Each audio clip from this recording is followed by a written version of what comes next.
there will probably never be, even if Michigan wins another natty, there might never be a better sports moment for me than that one. That was the first time that I vividly remember sitting there going, that's going to be a key Ohio State moment. Everybody in that stadium thought that that would be one of those moments that we would replay for the rest of history, but on the good side of it. And we weren't wrong, but we also weren't right. Top moments and memories from the game, because this whole rivalry podcast thing is all about Michigan and Ohio State. There's nothing like the game, and there are those moments that stick with you forever, for good or bad. And for good or bad. And sometimes you know as soon as it happens, like, oh, that's going to be replayed forever. Yeah. Both on my YouTube channel and in my head. And then sometimes it's after the fact you go, oh my goodness, that play, I can't stop thinking about it. So like, I know you do, but like, what's the first one that comes to mind for you? The first one that comes to mind is actually we're both gonna hate this, by the way. This is actually one that's going to surprise you because it is not a good memory. Oh, okay, never mind. I'm into it. It was my second, maybe, Michigan Ohio State game ever. And it was at the Horseshoe. It was just not this past season, but the year 22? Prior when Ohio State won the national championship ultimately. 24, this was the 13-10 loss at home. Yeah. I remember vividly being on the sideline, and this is a weird flex, being on the sideline near the end zone when Michigan was driving. They were deep. It looked like they were going to score a touchdown, and Jack Sawyer intercepts Davis Warren. I was right there. I got a really sick close-up video of it.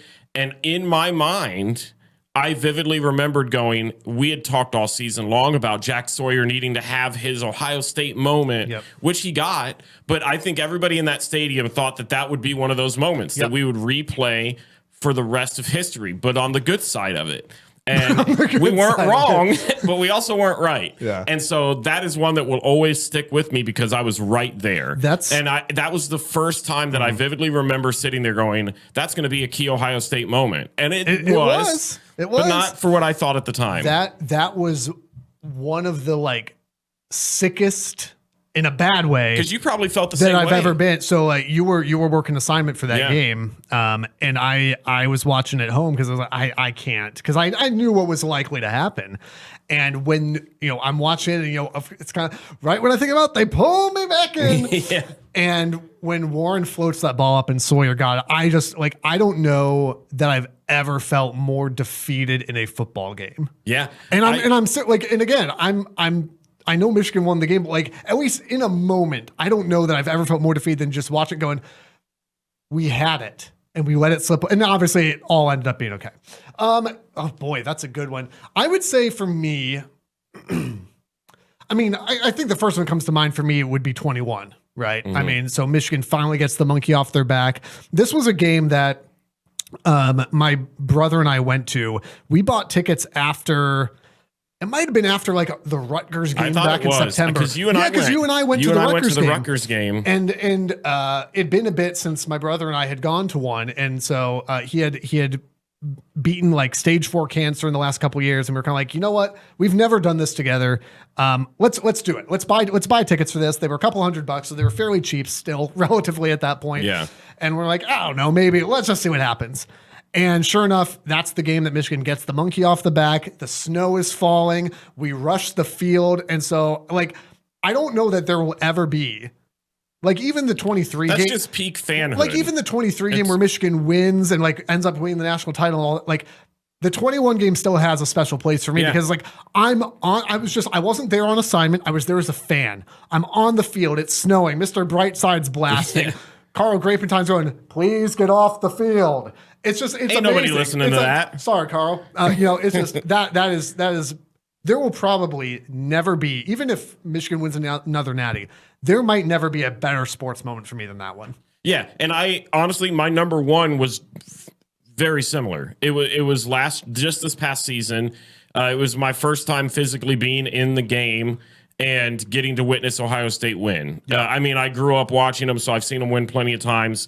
But being able to actually be a credentialed media person right there, being able to witness it all firsthand. Well, in enemy territory. Enemy territory, in just a really fun game too. Yeah. Not for Michigan really, but for us, it was just one of those moments where it just was so satisfying after everything that's happened the past couple of years after having the bad taste last season and walking in there and the start that you had where Julian Sayin throws the interception and it looks like doom and gloom all over. And for them to be able to pull it out, that memory to me is always going to be up there. And I know that there are bigger moments that I have written down that I know are more monumental in this grand scheme of things. Me personally, that is, and I've been to a handful of what I would be lucky enough to say are some pivotal historical Ohio State wins. I was at the national championship game. I was at the Tennessee home playoff game. We were at the Notre Dame game where Kyle McCord and I can't even Chip Trainum had the walk-off. And at the time I was saying that's the best Ohio State football. That might be the best football game I've ever seen environment-wise. Who won the national title that year? This one still, it's irrelevant. A bunch of cheaters. There it is.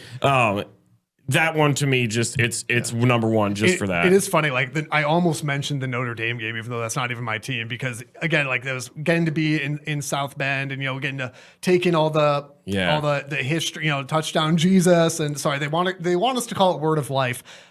I get it. It's touchdown Jesus. I'm sorry. Touchdown Jesus. I'm sorry. It is what it is. Just the wake up the echoes and like just all the history around that program. Even though as a Michigan guy and you as an Ohio State guy don't care for Notre Dame at all. No. We have a phrase where we say to HECK with Notre Dame. But like that one was one because it was that walk off right in front of us. I mean, we were standing right there. And there's been a handful of those, even just Ohio State games in general. You and I have had the pleasure of going to. I mean, Penn State twice. I was at Penn State the year that Ohio State won the Natty, and they were down 10-0, led the comeback. Took 5+ minutes off the clock on the last drive, and just seeing the air get sucked out of that place was just a beautiful feeling. I think the other one I'd mention for me for the Michigan side would be probably, I mean, you mentioned 24. It'd be easy to say 24. The Kalel Mullings run, but I think 22.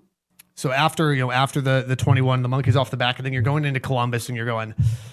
Was that just like a dream? Was that just like a really good dream finally? Because it still felt like, well, Ohio State's the big dog and you got one, but now you got to come into their building and do it. And the way that the game started, I mean, Michigan was fortunate to be down whatever they were 13-10 or 14-13 or whatever it was at the half. And then to watch Michigan come back and really just take control of the game in the second half. But specifically, I don't even know if it's the first or second one, but the Donovan Edwards run, right? Yeah. Did you enjoy your touchdown run? Which one? Jim Knowles has to have the best series of his life. Donovan Edwards, right up the middle.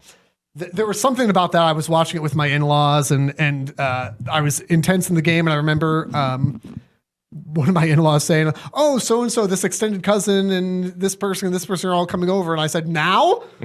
I mean, that's great. That's cool. I mean, yeah, sure. That sounds fun. So they, these people that are family, but kind of extended family, got to watch me in complete fandom as Donovan, who they do not care about. Donovan Edwards just running 85 yards in Columbus. It was just, that was wonderful. I absolutely refuse to watch games with other people. For me, that felt like the tide had turned. It wasn't just a one-off now. Now the playing field is even. And then, for the next few years, then it was, all right, now, going into last year, it was Ohio State's turn to try to can they get the monkey off their back and the shoes on the other foot now. And that's what makes this rivalry so great. And that's been such a huge part of the rivalry too, is it's not like it swings. It's not, it swings where these teams go on these huge streaks.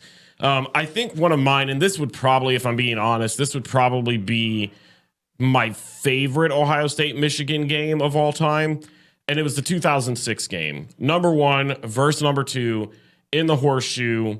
I mean, just talent loaded across both sides of the ball. Our buddy Roy Hall catches the touchdown pass. Roy Hall catching one of the touchdown passes. And we actually asked him about that on an episode, if you want to go back and watch it, just how that felt being a part of that game. That game is something, there are certain moments, and we talked about it at the beginning of this, where you remember right where you were during that moment. And I can remember sitting in my friend Catherine Reed's house, hanging out with her and her dad, and we were sitting there watching the game, and her dad and I are just losing our minds. just absolutely going bananas. I remember Beanie Wells right up near the 50-yard line, just breaking free. It was a close game at that point. I think he had 2 of those kind of long runs to kind of seal it, but it was still a close game even up to the end. I think Ohio State only won by 3. Yeah, Michigan scored late, tried to go for the onside. Yeah, I had to work. Yeah. I was in high school, but I had to work. I missed the game. I didn't get to see any of it. But I do, you know. Fake fan over here. Yeah, right, Who's missing number 1 Ohio State and number 2 Michigan? I had to work. I had a job. It sounds to me like you had a cough, is what I would have been saying. I can't. I ain't going to be there. Well, I had to pull the Magic Johnson. I'm not going to be here. Listen, I wish Sean Crable had done that before he hit Troy Smith in the helmet and kept I forgot all about Sean Crable. Well, that's what kept. Yeah. I mean, that very well cost Michigan the game. Was that he didn't need to do it, and he did.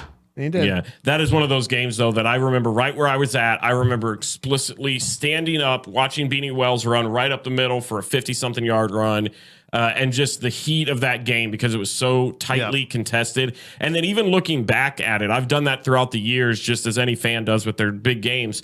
And just the amount of talent that was on both sides that you forgot about until you rewatch the tape and you're like, oh my gosh, I forgot all about him. Yeah. Well, 2023 feels that way to me too, right? I mean, you could say 2016 as well, but I have a happier memory of 2023. But like obviously Michigan wins the Natty, and like so there's a ton of talent on that on Michigan's side. Ohio State's got a ton of talent on that side too. Yeah. I mean, it's just it is wild to think about. Oh, was JSN would have still been there, right? Yeah, but I think that was the season that he sat out. Okay, was that so? That would have been Ibuka and Marv, and it's like that's insane. But still, you know, like that's absolute wild, and to have those teams come all the way down to the wire like that, there's just nothing better. The Rivalry Podcast is part of the Varsity Network from Learfield and the River Podcast Network from River Radio Ministries. New episodes out every Monday. Be sure to subscribe, rate, and review wherever you're listening right now, and follow on social media at RivalPod and RivalPod.com. And if you like what you hear, share with a friend so they can listen too.